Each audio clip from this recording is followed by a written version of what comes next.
Hi, my name is John Walsh with Logic Group. And with the Logic Trace system, it is very easy to trace right along the edge of a part and save it as a DXF file.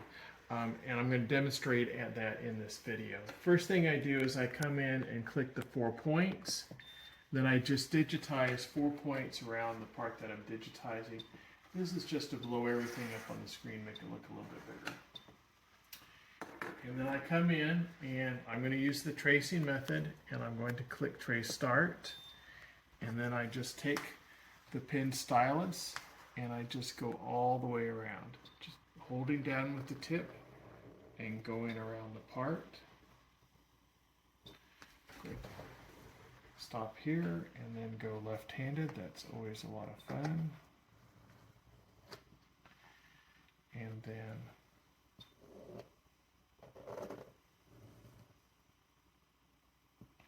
switch to my right hand here, go to that edge there, and go all the way around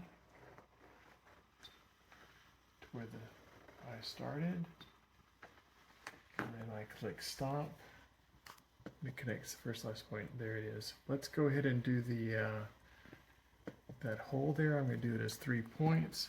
Just take the pen stylus in there and do any 3 points in that hole. Oops, I forgot to hit start.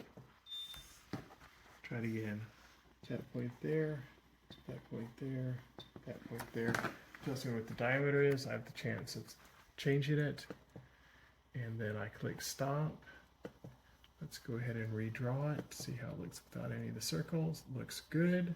And then I come in here to File, and I save it as a DXF file. And I'm going to call this wrench. And then click Save.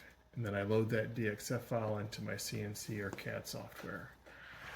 My name is John Walsh with the Logic Group. If you have any questions, please contact me.